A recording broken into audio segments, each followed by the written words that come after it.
business, and politics. It's time to get beachy. Conrad Chesviner is our political analyst and master chess instructor. So contact Conrad to appear on our show. Jose Cruz is our bilingual beach bully, our bilingual business bully. Contact him to feature your business on our show. I'm Seko Varner. I have consulting, entertainment, and credit repair services. I produce the Beach Brothers Show. We want to give a salute to Tally and Twine. It's time for you to have a high quality watch made in Virginia, made in Portsmouth, Virginia, from Tally and Twine. We want to say thanks to Southern Volkswagen Greenbrier for their great level of sponsorship. If you need a new car, you don't need to go far. Southern Volkswagen Greenbrier. And ladies, if you want your brows to say, wow, check out IamLitaWee.com. Microblading by IamLitaWee.com. I'm Seko Varner. I do credit fixes, tax resolutions. I lend private money to real estate investors, and we do debt consolidations. If you need any of these services, contact me as provided. And now it's time to get beachy on the Beach Brothers Show. Yeah, it's time to get real beachy, and we have one of the stars of Virginia Beach with us, Jessica Abbot. Good to have you on the beach. Good to have you on the beach. Hey, Jessica. Thank you. Hey, thanks for having me. I'm excited to hang out with you guys tonight. Good stuff. Good stuff. And on the far end is our good brother Conrad. How you doing, Con? I'm wet, and that's based on rating for basically a day. So I'm glad we're inside to do this show, and I'm doing well. I hope you guys are doing well too. Beautiful, beautiful. Well, Conrad, we're going to let you kind of run the show tonight. You'll be lead with most of the questions. Before the show started, Jessica and I were talking about her historic moments. You know, when she sat down in that city council chair with her child. And she said, I'm going to govern like a mom, which kind of led to our title for today. Jessica, I understand that you also received some pushback as well as some accolades for doing that. What was some of the pushback you received for bringing your child to the city council meeting? Well, I think there was as kind of I was talking to you about it before we started. Prior to that time, of course, there had never really been a mom on council that had a newborn. So I think there was some of an adjustment in what that role looked like, being as young as I was. Also, that was right around the time when we were starting to hear of younger legislators bringing their children, their newborns to session. So it's, like if anything, it's new, and everything new can be a little scary and intimidating, and I think people had mixed feelings. I think it's just very different. We're still, as a culture and a society, still adjusting to what we think moms look like in the workforce. For me, it was a lot of levels. I did it for a lot of reasons. One, I thought it was for me, I felt able to do it, which, as I told you before, not every woman comes out of her pregnancy and her newborn and says, I want to go right back to work. For me, that's a big part of who I am as a person. So I felt the need to go back to work fairly quickly. She's about 2 weeks old in that picture you just shared. And my body was on the right track for healing, and she was healthy. And that period of time when you have a baby is really critical for bonding. And for me, I knew she was just going to sleep through that meeting. So why not bring her to it so that I could actively listen, but not lose out on that, that contact with her. And, and as you may know, some of our meetings could be quite long. So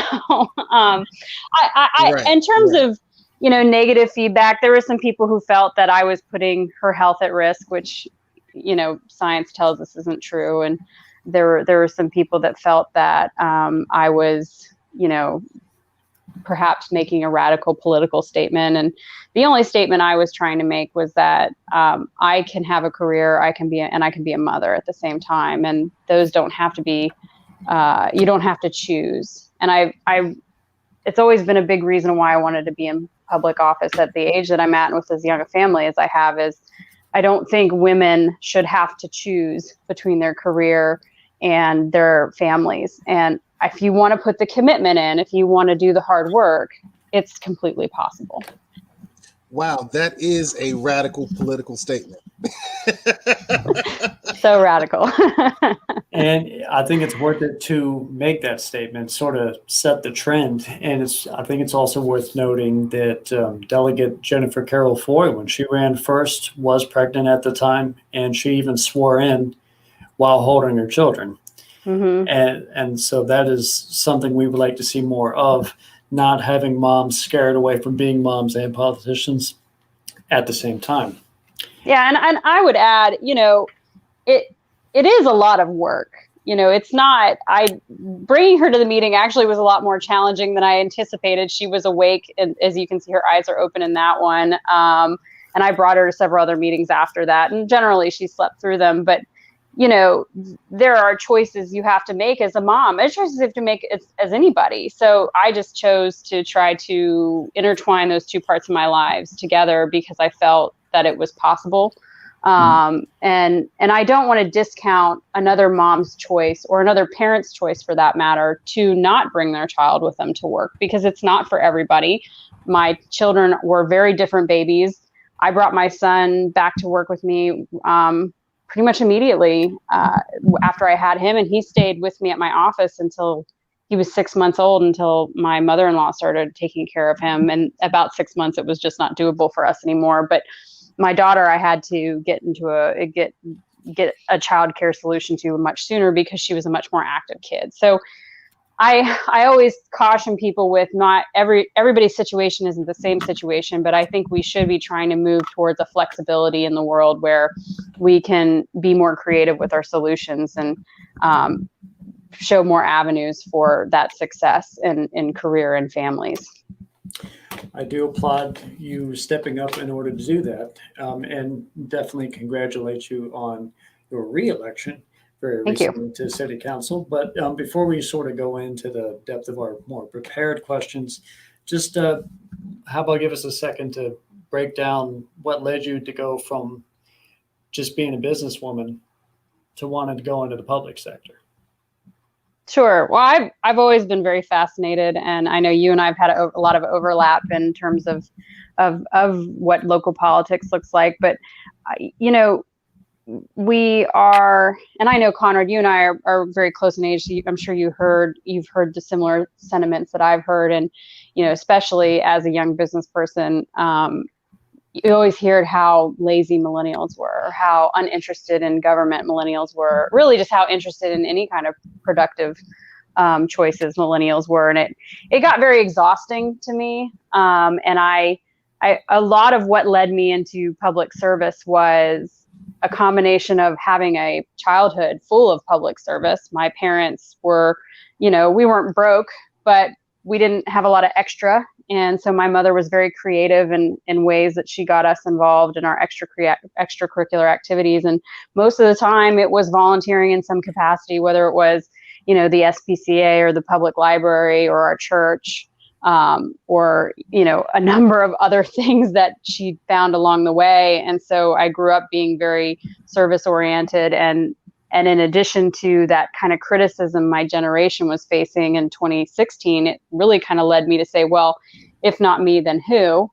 And with the observations that I had made over the last, 10 years at that time of how politics was put together in the city, I was like, well, why not? What's the worst that's going to happen? I don't get the job. So, I know that's kind of how we jumped in. Yeah. Yeah. And, it's not the end of the world, but, I felt like I had an opportunity and an obligation. Like the aspect of thinking of it as an obligation. I wonder if you had a similar track, that you were always politically opinionated, even years before going into office. You're like, that's something that needs to be fixed. And did you also write? We're also into doing commentary yourself? I've never been a very good writer. I've tried my hand at it a number of times and always felt that I was a better public speaker than a writer. But, I've always had opinions, and I've always been interested in ways to find my way of sharing those opinions. And it mostly manifested into just activism and caring about issues-based topics and finding the groups of people that were willing to fight on those issues or to show up for those issues. And so it was mostly activism. It was very rarely written, but anytime I had the opportunity to speak, I took it. I definitely appreciate that, because I also like the idea of more activists being on council or General Assembly or in the House of Representatives, because they care more about the issues, I would think. So I like the aspect of you being yourself an activist sort of first, and then a representative of the people after that. And speaking of representing of the people, this past Tuesday was a city council meeting, and I just want you to sort of break it down for us. Any cool things to take away from it, like school reversion funds, and there was something about the agricultural reserve program being modified slightly. Perhaps walk us through a little bit about that. Yeah, I just actually so we had several agenda items, 2 of which got deferred. We had our reversion fund briefing. That's next week. But as far as the ARP, the Agricultural Reserve Program, is concerned, Councilwoman Henley is asking for a modification to the existing program so that additional property owners could be considered for it. I don't have a lot more to say about it than that, only because I just got the minutes that I wanted to read through tonight. So I don't have a lot of information, but I'm happy to share that with anybody who's interested. And then we also Councilwoman Henley in combination with Councilman Rouse, we're working on putting together a public outreach program that would potentially hopefully work through some of the hurdles of public engagement when we have development projects come down the pipe. Something I've talked about for a long time is the redevelopment of these strip malls that have had, large boxes in them, and us having a game plan. I actually mentioned it in the retreat this year prior to COVID, us having a big box strategy, because I do think we have some pretty significant challenges coming ahead in terms of we don't have a lot of infill potential. Most of the city is either developed or is unable to be developed. So we're going to enter a redevelopment phase. And I think a big part of that redevelopment is going to be these 90,000 square foot boxes that were left behind from Farm Fresh or Kmart or, whoever doesn't make it out of COVID. I think our large retailers are actually probably the best suited right now for a COVID-like situation, but comparatively to our smaller businesses. But, we all know for a long time the big box model is waning, and that trend will continue, I think, despite any resurgences we might see in the retail market as a result of people having to adjust how they buy. But I kind of got off track, so I apologize. But so part of what Councilwoman Henley and Councilman Rouse were working on was a potential procedure to help make sure that we're maximizing citizen engagement for those redevelopment projects, because we're entering a redevelopment phase of our retail and commercial stock, and that's just natural. And honestly, we're entering that in our housing stock, for that matter. A lot of the city was developed in the 60s and 70s, and we'll be faced with how does that look, and what is it going to turn into in the future? So I think this is a response to maybe some of our more contentious applications recently, but I also think it is a foresight on how we're going to have to handle things moving forward to make sure that we are doing the best possible job and keep communicating with the public and communicating with the business community. So that was a big part of both. That got deferred, and the ARP got deferred because we wanted more public engagement. Well, that's good, because we definitely want them to step in. And anecdotally, I happen to live near one of those old relics of a Farm Fresh on Chimney Hill. I remember the one at the beach. I think they're turning that into apartments or something like that. I think you're right. I know which one you're talking about, but I can't recall what's going to happen there. And I had thought of the idea a couple of years back during the 18 race because Centerville not having a rec center came up a couple times. And I'm like, well, there's the vacant Kmart and now there's a vacant Farm Fresh. So that's two rather large buildings that could have been converted into a rec center, which I think would have been in the Centerville area. But, that's just speculating on stuff outside. So, yeah, it's good that we want to get more ideas like that into the fold. So individuals like yourself might be able to lead the way on that. Well, I'm hopeful that we will see some more creative solutions to those boxes instead of just trying to attract large retailers. And I think you make a good point. The finding land for a rec center for Centerville is going to be a challenge. And, we've identified several sites where it could potentially go. But we do have to ask ourselves, these strip malls, a lot of them developed in the 70s and the 80s. They don't have the same stormwater standards as the ones being designed and built today. They're way over parked. When's the last time you went to a Walmart parking lot and saw it full? There's pretty much 2 days a year that happens. And that's probably Black Friday and Christmas time. So, we've overparked these strip malls because we have had an over dependency on in-person retail. And now that dependency has kind of lifted, we know we don't need a 5 parking space per 5,000 or 5 parking spaces per 1,000 square feet model, because there's just never that many people parking. So it begs the question, where can we go? Is that a part of our flood solution, pulling up this asphalt and making it green space and building these retail spaces that are more what's the word I'm looking for? Experiential retail. So I spent a lot of time in Boston last year, and one of the things they did with a lot of their retail is they have these community spaces where families can picnic, and they have these basically sprinkler systems, really fancy sprinkler systems for kids to play in, and their parents can bring, their toys and a blanket or chairs, and they sit out, and they inevitably end up going out to eat or picking up stuff at a store, and they're building communities. And so how do we take that conventional strip mall and make it a community center is really what I'm excited to see, that potential. Definitely help change the city in a very positive way. I want to sort of break down the campaign of 2020. So bear with me, but this is sort of lengthy. What did you like? What did you not like? Tell us your strengths, possibly weaknesses, which is hard to come by to see if there was any, because we have to acknowledge some basic facts and patterns. Democrats swept the big ticket items with Virginia Beach city limits, like the presidency, the Senate, and the Congress. That's the first time Virginia Beach voted for a Democrat president since Lyndon Johnson in 1964. But that enthusiasm for Democrats immediately waned over the municipal races. Republicans carried the mayor, at-large, my race, your race, held one of the at-large school board seats, and got redder over in Kempsville.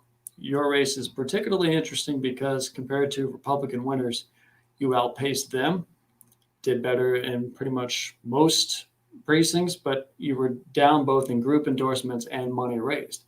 So this is a special type of talent we at the Beach Brothers want to first acknowledge and perhaps dive into with your thoughts on the matter. Sure. Well, I have always had a attitude about campaigning that it is not really any different than how I run my business. We set a fundraising target. Pretty much, we surpassed our fundraising target. But most importantly, we kept our cost per vote the same as what it was in 2016. In 2016, we spent 23 cents a vote. In 2020, we spent 23 cents a vote. So we really we raised a little bit of money, but that additional increase in money resulted in an increase in votes. So our general framework in terms of how we campaigned was really built on this strategy of how we were going to spend our money the most strategic way. But more importantly, I've always been a really hard worker, and I think that that's often kind of ignored in campaigns. I think everyone always talks about what endorsements do you have? Who's giving you money? Who are your backers? Who's giving you that street credit, so to speak? And they really discount I think it's generally discounted, that one-to-one opportunity, those individual conversations that you have, the opportunities to come to an event a little earlier, stay at an event a little late. Now, COVID really posed a challenge, because that was a huge part of my strategy in 2016, being that in 2016 I had no endorsements, with the exception of a handful of local officials, but I had no community endorsements. I had no business endorsements in 2016, and I really was kind of the kid off the street saying, "Hey, I'd like a try." And so we really had to work. We had to work harder than my opponent in 16. In 2020, the strategy was a lot more digital, which we were already set up to be very digital, because I relied heavily on it in 2016.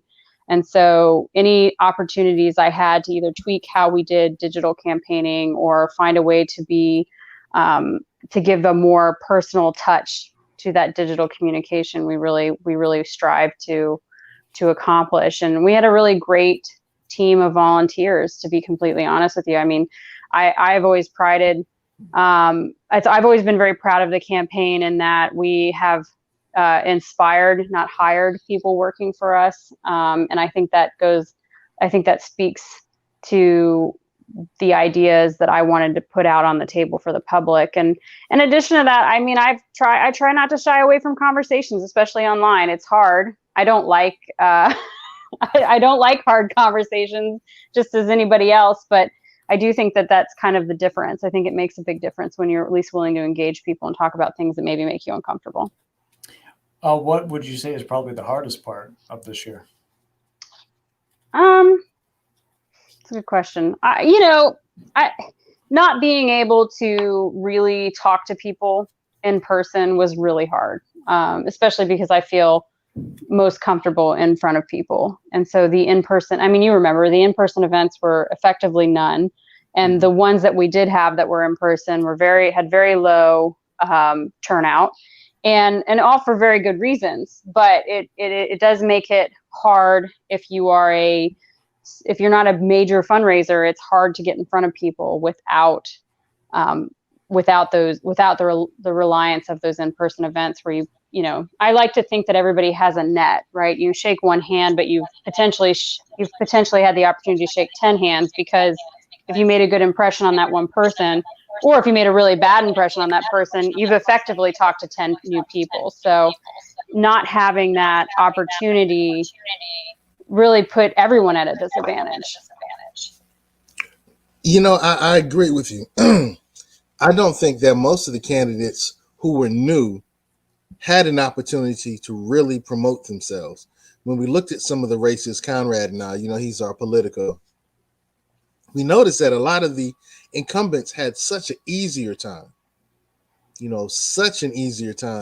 And partly because a lot of the first timers or the people who weren't incumbents, they just didn't have the ability to meet, greet, and touch people. But you've done so previously, and you did an excellent job of doing it this time as well.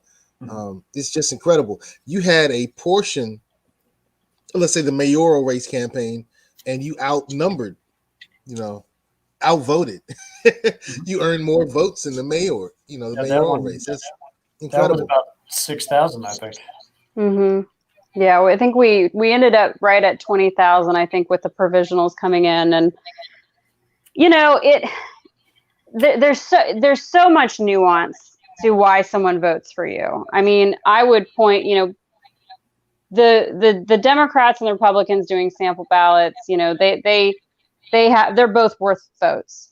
And you have people that are really politically connected in terms of what goes on in the city. And I don't mean like the political elite. I mean like local people that pay a lot of attention to what happens in the city. And they may not say anything, and they may never call you, but they're watching.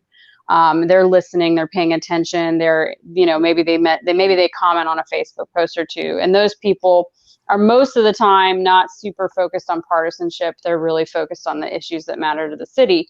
And then you have a group of people who don't pay attention at all and don't know who anybody is until you get to the ballot. And what was interesting about this cycle is that group of people who maybe would have showed up at the polls on election day and knew nothing about a candidate and would have really just ticked the box that made them feel the best, or taken a sample ballot, or maybe met a volunteer, those people researched online this year.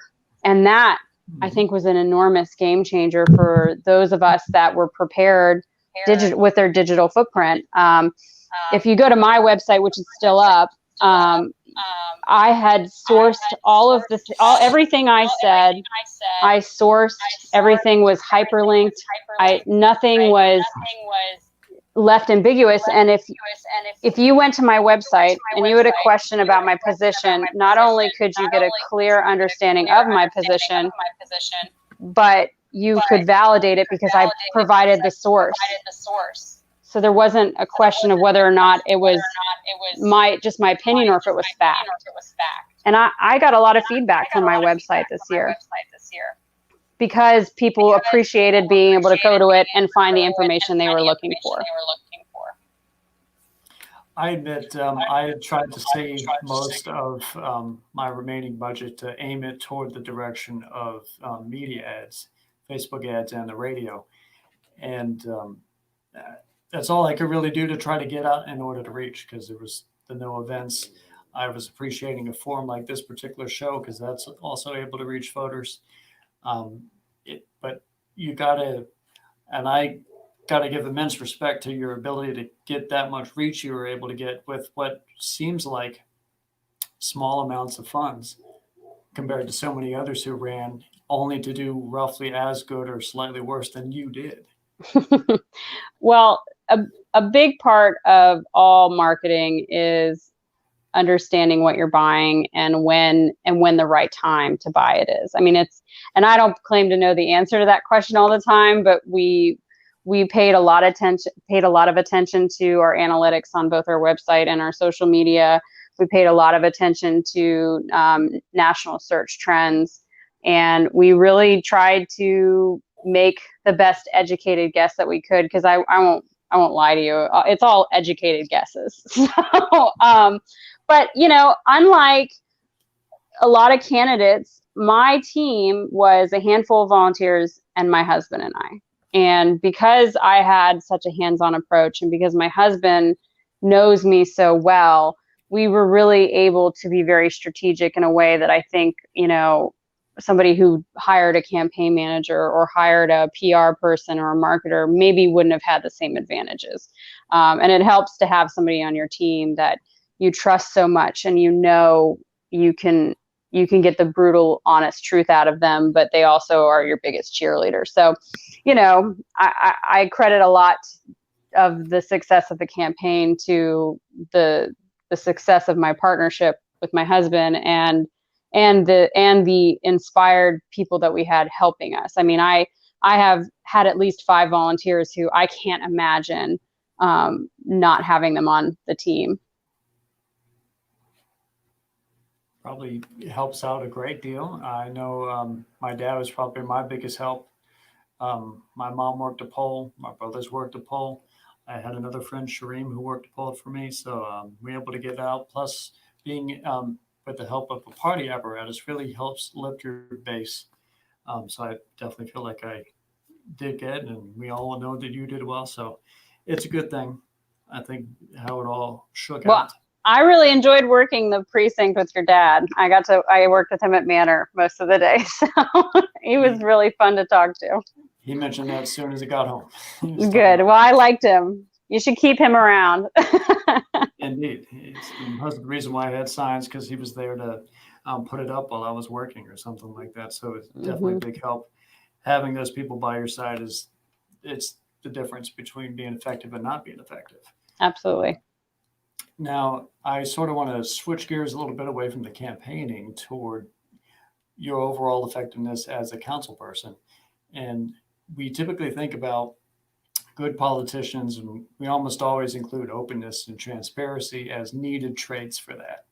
Not to take away from the many that we know and respect in the Virginia Beach area, but when it comes to openness and transparency, we have to note that Councilman John Moss and you take center stage in being transparent and open. So from your perspective, sort of break down the importance of being open and being open so frequently, And we know you're open in more ways than just Facebook statuses. Sure. Well, and let me start with government is all ideas. And me personally, I try to separate the people from the idea. It's, we all have our ego. We all have that part of us that's inside us going, hey, it's me, I did that. But the truth of the matter is what will make our government successful at all levels of the government is being able to isolate that idea and say, is this a good idea? What is the pros and cons of this idea? And how do we take that idea and evolve it into something that works for the most amount of people in the best possible way? And then you can add all these extra things on top of it, of course. But you can't get the best product without sharing your idea, being open to the criticism, and being willing to make it flexible.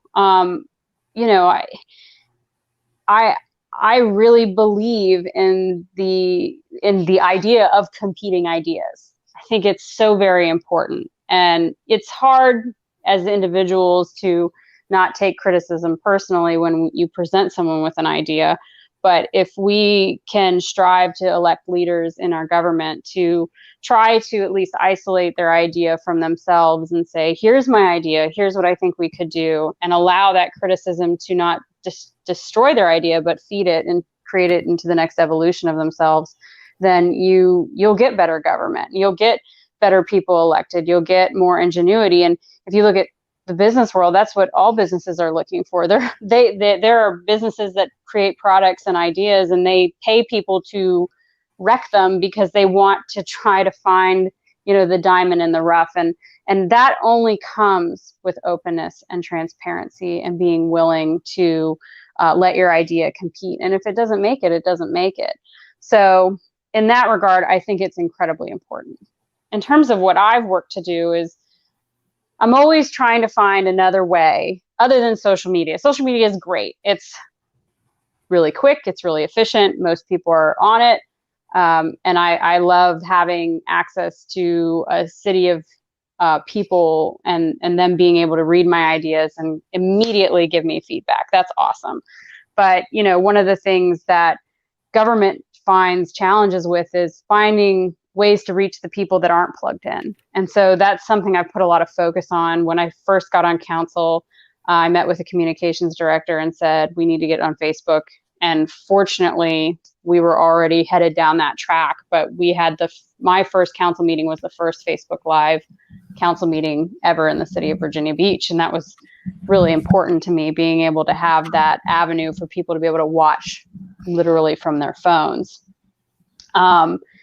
Town halls, I love a good town hall, but that is a very old way of communicating with people. It's the original way of governing. And so I've always been trying to turn new ways to how do we do a town hall. So Talk in the Park was one of the things that we started in 2019. And unfortunately, we were going to launch a whole series of them in 2020, but COVID, of course, really changed what we could do, especially early on, when I had planned on doing a lot in the spring, in the early summer, and we didn't know what we know now about COVID. But that to me was a way to find the mom or the dad or the grandparent who maybe couldn't go to a 7:00 meeting because they're putting their kids to bed or feeding them dinner or whatever they're doing, or maybe they just work late and maybe put their stroller in the trunk, bring their kids out and go for a walk and just talk to me, and it not have any expectations and you don't have to be dressed up. You don't have to, you don't have to come with prepared remarks. You just have a conversation. And we did 2 of them in 2019 and they were pretty successful. And I got really good feedback, people liking that format. People liked this more casual feel. One of the things I'm working on right now is the historic Kempsville tour, which we're going to do the first one on November 21st. And thank you. Yeah, it's the tour is the historic Kempsville, past and future. And so I'll be partnering with Norfolk Tour Company, who's a tour guide in the area. And he's going to talk about the past of, I'm so sorry, I'm getting a lot of feedback in my ear. He's going to talk about the past of the area. And then when we get to a site, I'm going to talk about the future. And so we're trying to kind of create this kind of a town hall, but more fun. And it's got a lot of reception online right now. So I'm really excited to try it out. And if it works and people are receptive to the format, I want to try to duplicate it in another way. And like I said, just give people more opportunities to get involved locally and find that community in local government again. And I'm also working with a local coffee shop to try to do coffee with a councilwoman or something to that effect. And again, try to find new ways to get people to come to meet people where they are, instead of expecting them to come to my 6 o'clock council meeting and stay for 3 hours and then speak at open mic. Beautiful, beautiful. Tell us a little about district voting. I know that a little bit of a stir was caused. I know that there's a court case that's coming forward, actually may have happened already, dealing with voting. So I know that you were one of the people that were transparently able to say, hey, I want to see what the citizens of Virginia Beach want. So talk to us a little bit about that situation. Yeah, so we did go to trial. It ended in October.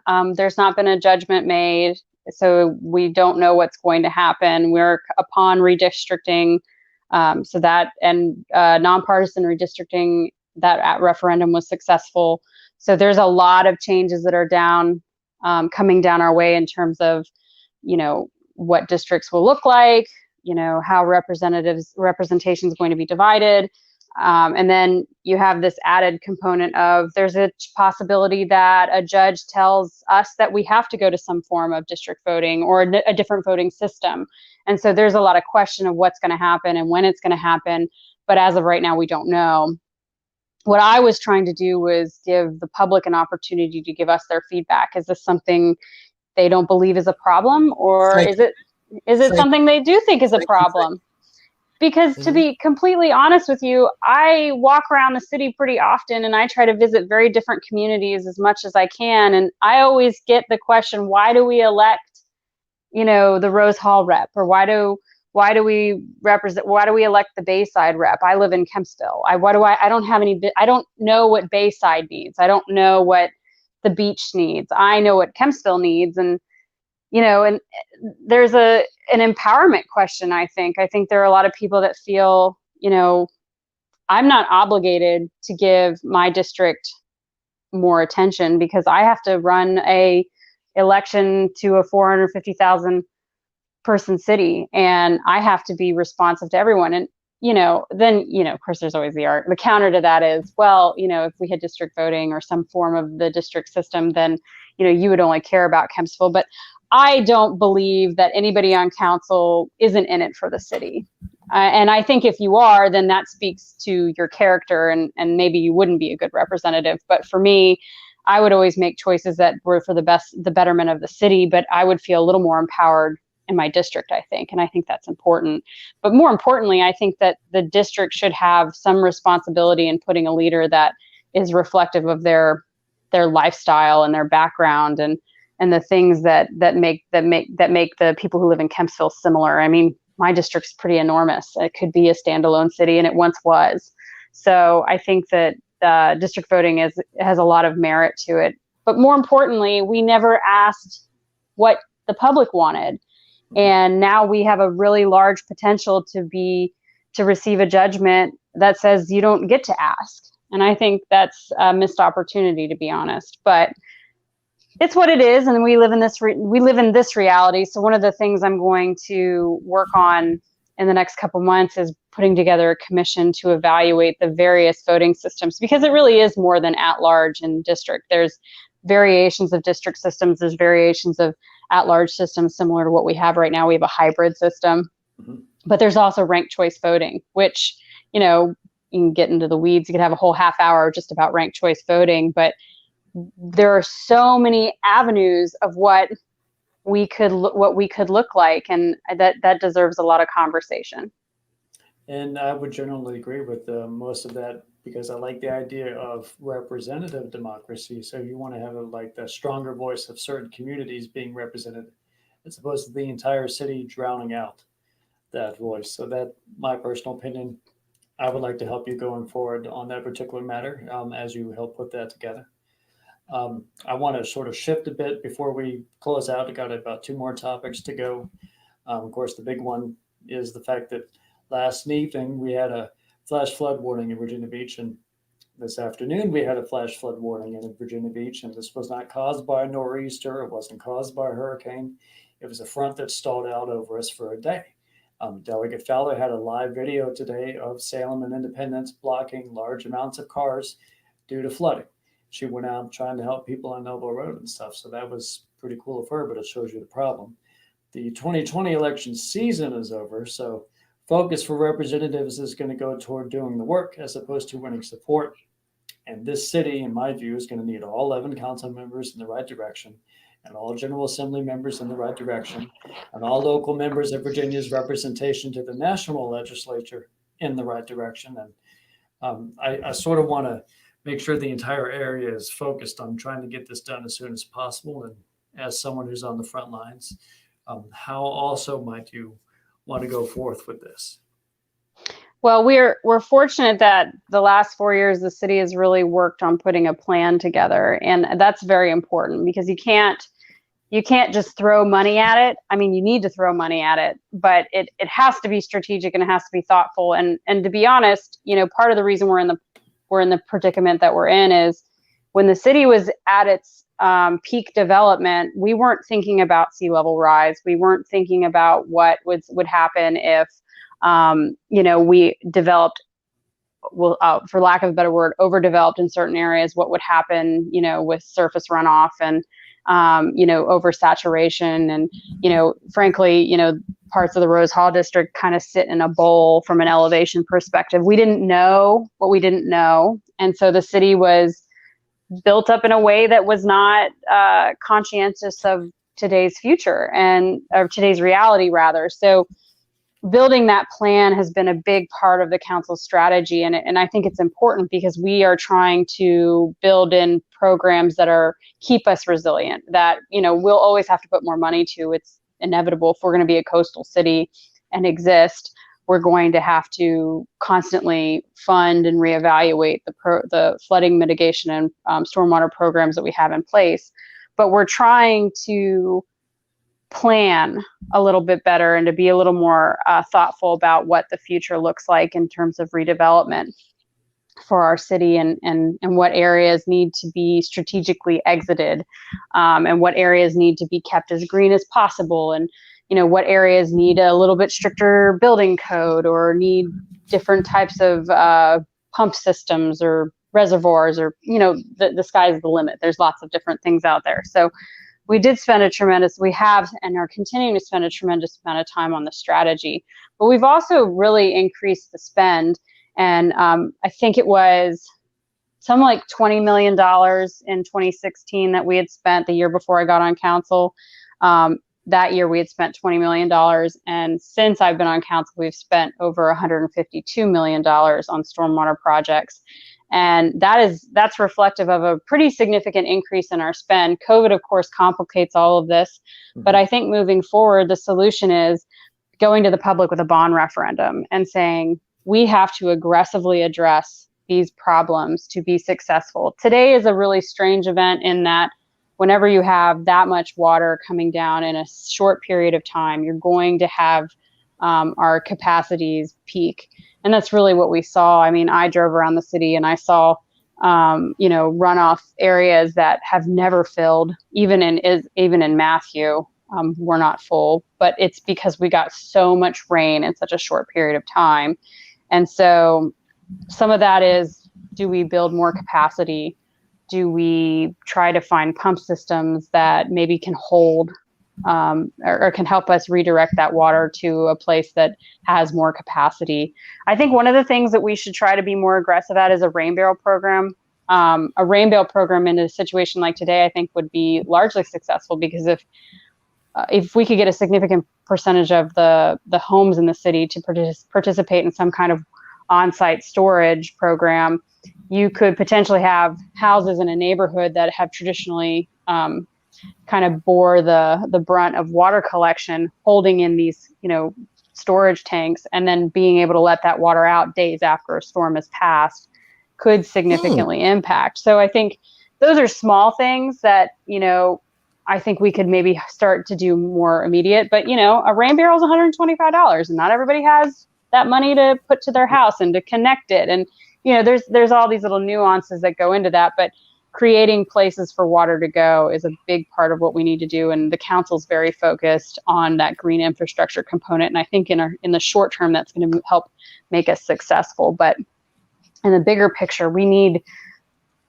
$500 million, and that's got to come from somewhere. And I don't think, unfortunately, as much as we try to petition the state and the federal government, I don't think we can really rely on the state and federal government. I mean, the General Assembly is still in session, and this is probably it must have hit some kind of a record for the length of time they've been in session trying to talk about their budget. So, I think that we're fortunate that we have a balanced budget and that we have some ability to start planning and spending the money appropriately in those places. But I think it comes down to a prioritization.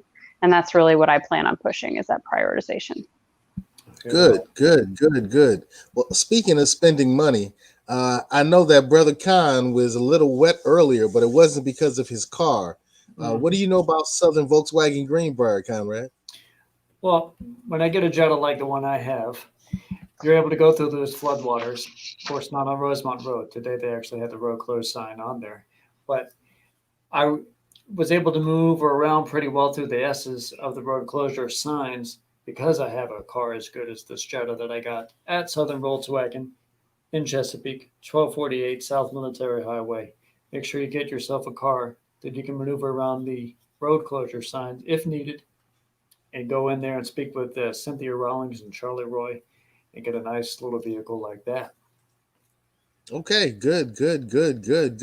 Also want to let everyone know that with my real estate investment service, I can help fund 90% of your acquisition costs and 100% of the rehab costs for my fellow real estate investors. So get in contact with me and make sure you get that car from Southern Volkswagen Greenbrier.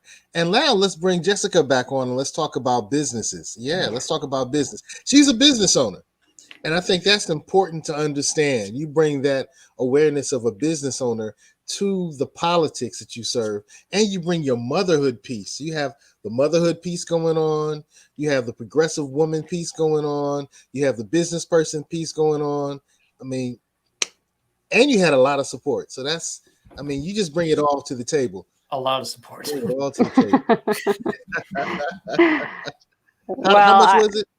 Bam. It's a little higher than that now, but with the provisional. But I think we're at, let's see, my husband wrote me some notes. What are we at? We won by 48,000 votes. We won 98 precincts, and we surpassed 120,000 total votes. So hold on, 98 precincts. 98 out of 101. That's about as much as fits at Bristol Motor Speedway. So that's pretty good stuff. No, I'm very grateful to have the support, and I think people appreciate an issues-based perspective, which is what I've always tried to have, is that issues-based perspective. And in a world that feels like politics is incredibly partisan and only about your party affiliation, I think that people felt that it was kind of a sigh of relief to not have any party politics clamoring in their ears. And there's always some of that, but I tried to say, well, here's where I am on my issues, and take it or leave it, and that's okay. And I'm willing to listen, and I want to hear what your thoughts are on those ideas. Mm-hmm. Interesting. Speaking of issues, I have an issue right now. I'm a little hungry, and I know that you had a big involvement with some of the food trucks in the area. Tell us about that. Yeah, well, I love any business that can be creative, and I've always loved food trucks, and they are unfortunately prohibited for the most part in the city of Virginia Beach. We're going to bring that back in early part of the year. I spoke with some of the people who served on the food truck subcommittee for the reform, for lack of a better word, in terms of what the city allows and does not allow. And we're going to re-engage that subcommittee over the next month and a half and hopefully have a new ordinance before council in late January, early February, because I think that if COVID has taught us anything, is that ability to be flexible and innovative is incredibly important to the small business owner. It's important to all business owners, but the small business owner who lives within a very small box, both fiscally and sometimes quite literally, we need to be able to find that we need to be able to allow that flexibility and that innovation. And I think what we'll end up finding is that it builds a sense of resilience in the business community and hopefully brings us new opportunities as a city in terms of the community building we're trying to do. Have any particular food truck businesses you might want to shout out? Well, you shouted out Quench just a second ago. They're great. She's an awesome person, and they do like waffle sandwiches and craft cocktails. And there's Captain Krabby. There's Pittsburgh's Best. You've got I want to shout out J&K. Yeah, J&K. Oh my gosh, they have the best hamburger. I shouldn't play favorites like that, but they have great cheeseburgers. And they have a really good spring roll too. But Pelican Pete, Thirsty Frog. I mean, there's so many, and there's a DNC Smoothies. It really is a great way for people who have a really good idea to start small and grow. And most of those food trucks, they end up getting multiple trucks or expanding into a brick and mortar. So it really is an incubator business. And that's Bear House Coffee. They're awesome too. They have great coffee. What's so great about the mobile business industry is that it's not just confined to food and drinks. There are people that are building, boutiques in these trailers, and it's this immersive little mini shopping experience. And I've seen a flower truck. And not like a flower truck in that they're carrying flowers, in that you step inside and you're in this really small retail space selling custom flower boutiques. I've seen, clothing boutiques. I've seen bookstores. I mean, there's countless possibilities. My husband gets his hair cut by a mobile barber, and they park their truck that looks very similar to the step van that Captain Krabby has, and you walk in and it's like you're in a 5-star salon. They have a leather chair, and I mean it's really incredible. And those are all ways that people who maybe wouldn't have the upfront collateral to start a traditional business could troubleshoot their businesses, figure out the kinks, work them out, and then move into a brick and mortar and really be a valuable, sustainable, resilient business in our community. Sounds fantastic to me. I hope they're able to expand as much as possible going forward. Absolutely. And it's nearing about 53 or so minutes of this show, which is a really good show. I'm really glad you're able to come on tonight to talk about being in council, businesses you like, things you want to see. Talking about the campaign. I just want to thank you so much for coming on to the Beach Brothers Show, and perhaps even coming on again a couple times next year, 2021. Sure, I'd love to. Thanks for having me. It was fun, and excited for future conversation. Can't wait. Well, I hope you have a great evening tonight, Councilwoman. Thank you. All right. Thanks so much, and I really appreciate it. And I guess we'll see you guys soon. Yes, ma'am. All right. All right. Wow, that was definitely inspiring. Mm-hmm. Salute. I've been a fan of Councilwoman Abbot before I started going, and I started back in 2018. She was already on for 2 years. Been a fan for a long while. I have to admit, when I first heard her name, I thought of Jessica Rabbit. But I tell you what, she brings the heat. And she brings power. And I like the fact that she's bringing power to those of us who need power. Thank you, Andrea. Brian brought up an interesting point. Brian is always on top of things. Brian, thanks for watching, and thanks for your comment.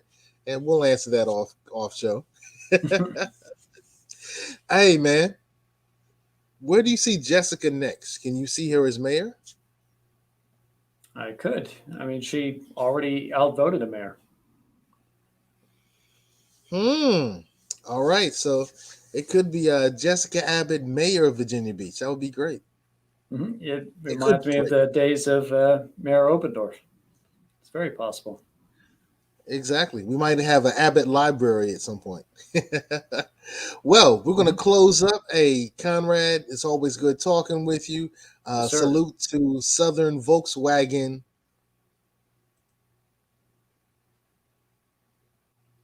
Oh, okay. Duke's up. Okay. He's not lying. I just want people to vote for him. Interesting. Well, Brian, you know, the invitation Brian is coming always on? Yeah, Brian, brother, come on the show. Yeah, we love to have you on. All right, so it's time to close. Thank you for watching the Beach Brothers Show. Thank you for watching the Beach Brothers Show. Take care.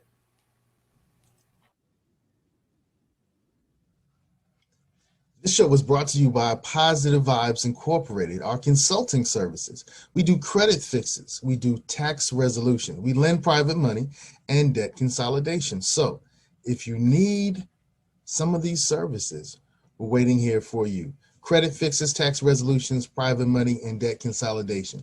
Make sure you call Positive Vibes Incorporated. Take care.